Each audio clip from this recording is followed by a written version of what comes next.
See on the right hand limb on the bottom side, two big black eyes looking back at us.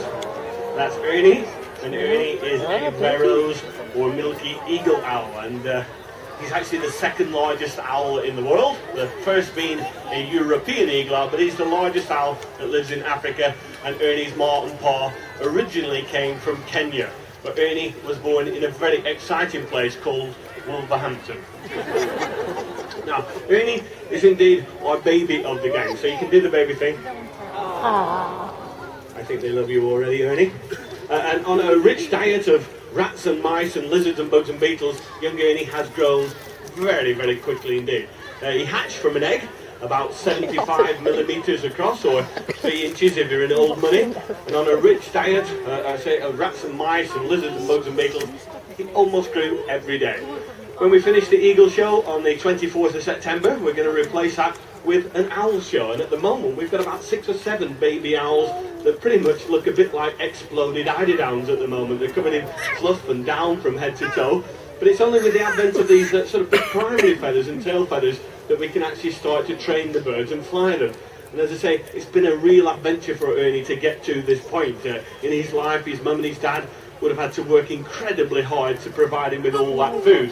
And I guess a bit like all youngsters, he thinks the world's wonderful. And it doesn't matter what the weather throws at children, every single child has a smile on their face, and that's fairly normal. And I don't know whether I should be telling you this, children, because you're obviously having a great time. Your mums and dads are looking after you wonderfully well and bringing you to Warwick Castle. But there are changes ahead, and all the adults have been through this. But when you get to about 13 or 14 years of age, your mums and dads are going to turn against you.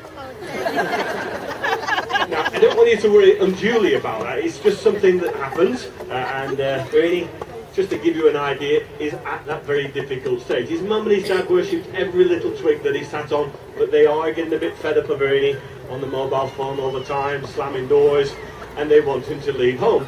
And I'm quite sure the first time they suggested leaving home, I'm sure that I guess Ernie just sat there, rubbed his belly up and down a few times, and said, no thanks, I'll stick with the delivery service. So his mom and pa would stop feeding him for a couple of days, and then Ernie would get the idea, if he follows his mum and dad around, he's going to get some food. And this, in essence, is what's happening here. Ernie is not my best pal. It doesn't matter how many times I tell him I love him, he will never, ever, ever fly onto the end of my arm for love alone. And I can demonstrate that very easily by just saying to Ernie, look, Ernie, I love you. I'll be your best pal forever and ever and ever. What, you all my best football cards? Not working, is it? But if I had the secret ingredients with a bit of breakfast, dinner and tea, then we get an immediate response. So this is a cupboard love relationship. And the first time that Ernie met me, he certainly didn't want to sit on the end of my arm. He was actually convinced I was up to some serious mischief. He probably thought that I was going to eat him, because in his world, anything that's smaller than him is breakfast, dinner and tea, and anything that's larger than him is initially something he needs to be afraid of. So I'm actually putting him on the post around the edge of the arena, and this isn't your opportunity to poke and stroke Ernie. This is so that Ernie will start to understand that you're not all about to run up to the rope and rugby tackle him to the floor and eat him. So this is a bit of training in process. So putting these bits of food on here just gives me a good way of getting Ernie happy and relaxed. And of course, some of you may have noticed that Ernie isn't eating broccoli, turnips and tomatoes. I can't make any apologies for the fact that Ernie eats bits of chicken and rats and mice and all kinds of other things. It really is just normal for him.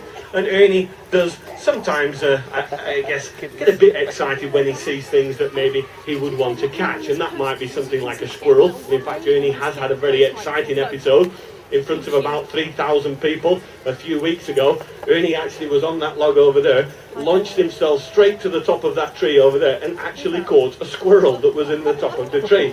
This is incidentally without any formal training by his ma and pa. And Ernie just grabbed the squirrel, fell out of the tree. Have you gone on strike art for a moment there, Ernie? We're doing a show at the moment. Yes, there's nobody behind you. You're looking behind you.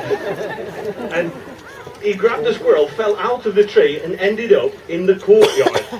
An amazed audience packed around him. And of course, I run to help young Ernie because I knew full well that the squirrel would be biting him in his toes, maybe damaging his tendons and his nails and his